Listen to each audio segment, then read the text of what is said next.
Hey guys, welcome back. Very exciting, spring is here. So I decided to take this video outside on the balcony, which we haven't really set up for the summer season yet. It's a little bit chilly still, but we want to get on it. We've been planning it out. We want to get a lot more plants this year and kind of optimize our space to have some food growing, some flowers for bees and hummingbirds, and other things that we can kind of harvest to eat. So this is our first year really trying to optimize the space out here for this. So we're going to take it a little bit slow, and we might be starting a little bit late this year. It is almost the end of April, and May 24 is when you want to bring plants outside, so a lot of them need to get started early. I think we'll be all right. We're trying out these germination these greenhouse kits that we got from THC, which is a local store that sells stuff for growing plants. And I wanted to try them out because I haven't quite yet figured out the best way to germinate seeds. I do a lot of egg carton germination and wet paper towel germination, but these seem like it'll be a good idea, and we've got a variety of different plants we want to try. So we've got these peas and beans, and these seed packets are also super old, so I'm not really sure how viable they are. They should be fine. We've kept them in reasonable conditions, you know, in the dark, in not very humid conditions, most of the time cool in the shade kind of. And both these seed packs specifically say that you can do continuous sowing, so you can kind of keep planting them to have a continuous kind of harvest. So I'm not going to use all the seeds in either one of these boxes. I'm also going to plant some Shasta daisies and some delphiniums, which are early summer, like July blooms, and they're, you know, different heights but reasonably tall, so we can get a lot of good coverage and lots of color out here, and it'll be good for, you know, helping with the bees and birds and whatnot. The Shasta daisies grow about 2 feet tall, and the delphiniums grow anywhere from 4 to 6 feet tall, and they should last for quite a little bit of time. I think the delphiniums continue to bloom through August, and the Shasta daisies will continue to bloom until, I guess, the frost comes down. And on top of that, we have a couple recreational seeds that we're gonna plant. And we're just kind of want to see how these greenhouse kits work, so that we can see if it's worth doing next year when we want to, you know, take our patio gardening to the next level. So yeah, let's get planting. Let's see what the deal is with these, how to use them. We'll start them off and then wait till the weather gets nicer and we can bring the plants out. So yeah, first thing we're gonna do is pop one of these out and take a look. Doesn't seem like there's very much instructions. 1, water, 2, seeds, 3, put the lid on, and I guess wait till they grow long enough, and then we'll have to bring them out and kind of get them used to outside, harden them a little bit. Perfect. It's already basically set up. We're just gonna put some water down on these and then pop the seeds in, and then put the greenhouse thing on, take them back inside so they're not out here where it still gets a little chilly at night, and kind of wait and see what happens. So there's nothing on the back or the inside, so the instructions are pretty vague. It doesn't even really tell you how much water to put on it, so just gonna guess. And we don't really have a watering can with like a sprinkle, so we're gonna just kind of pour some water on. Hopefully that'll absorb as we're going through the seed process, and we can figure out if it was too much or not enough. But we're just kind of winging it here anyways. And any excess water, I mean, I'm sure we can drain off afterwards too. We're gonna start with a single seed in here.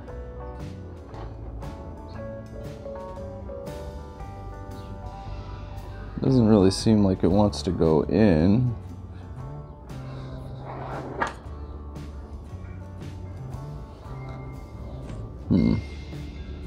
I guess I'm not supposed to put them all the way under. Well, we'll just see how it goes, I guess. And for the peas,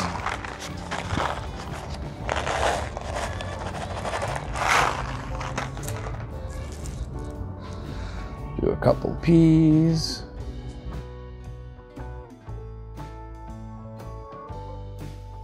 And some beans. Now I know these obviously aren't designed for this type of seed, but I thought it would be worth trying it anyways, because we have so many of those seeds that if this doesn't work, like, we can always plant some more later.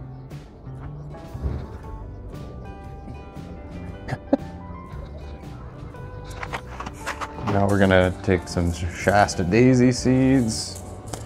Be careful not to rip the envelope because I might save a couple and use them again later.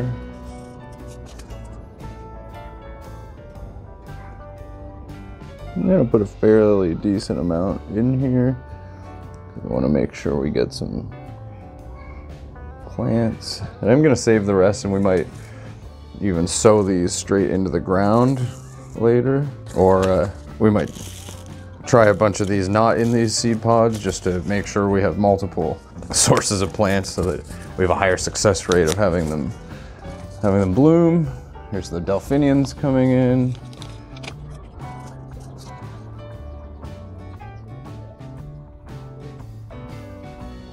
Now, I don't think there's nearly enough water on here, so I'm gonna try and put some more water on without, I guess, washing the seeds out. Maybe we'll try and get them to bottom feed, bottom water. Yeah, like that's what we don't want, is the water whisking the seeds away.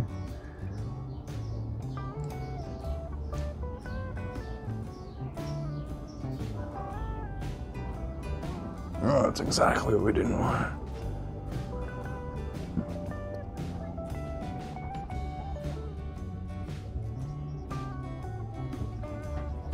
So these really need to get pre-soaked before you plant.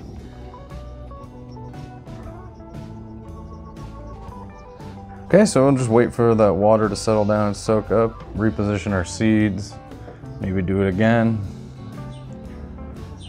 But I mean, you can see these ones have clearly absorbed a lot of water. They're rising out quite a bit, taller than they were originally.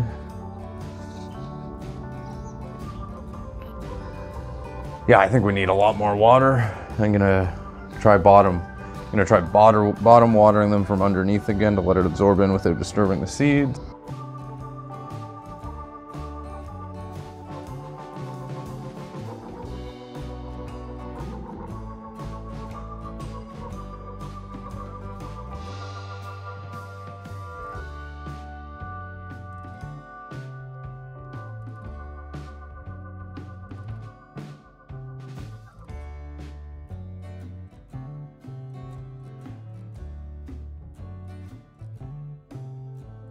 Nice and heavy. Look at these, they're growing. Now that it's absorbed a lot of water and expanded, you can really start pushing even the beans in. So I think I'm gonna leave it like that, put the lid on, and just watch it for the next day or two and kind of see how it's going. And if I have to add some water, obviously I will. Put the cap back on so that'll keep the moisture in, keep the heat content up, and give it that really nice environment for germination. Well, I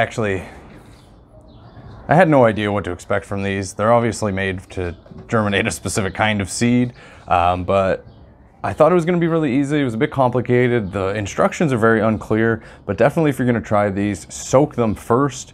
That isn't the mistake I made, is I thought I could just put some water on it and put the seeds in. Definitely needs time to absorb and expand before you do your seeding, and definitely takes a lot more water than you think it would. But I'm hoping that from here on, we're gonna get some good results. I thought about doing this video over the long term, but it's the beginning of seed season and I don't really want to put this video out when it's way too late to germinate and it's kind of useless information in case anybody is wondering about using these. So if you want to, find the updates, don't forget to subscribe. Come along for the journey. Once we're getting even more ready to try more seeds and start fixing up the balcony, I'll be doing some updates on how this is going. And yeah, I'm still kind of working out the kinks and how to do my plant and my gardening videos, because on one side you want to get them out while you're doing it, and on the other side it kind of like the bong water experiment I'm doing, it's kind of maybe a little bit more valuable to see the whole process from beginning to end all at once. So it's still some kinks we're working out on that, but like I said, everything just takes practice. We want to get good at it. We got to figure out what doesn't work and what does. But anyways, if you found any value in this, give me a like and hit the subscribe button, leave a comment. If you're interested to see more, we got more videos on plants and propagation, mostly focused around my avocado trees, which are doing well, by the way. If you're interested in an update on that, it's coming soon because we got a few trees going now, and also probably coming soon when it gets a little bit nicer. We're going to be doing some repotting for a lot of the houseplants that need it, getting root bound, need room to expand and grow. And then, yeah, hopefully we'll have some time to make some garden boxes for out here. We can diversify our plant culture a little bit and get some more stuff started. And, you know, we'll buy some stuff that's already been started and kind of work on that this year to see how we can optimize the space for cultivation and for flowers. And yeah, thanks for stopping in. I'll see you guys at the next video.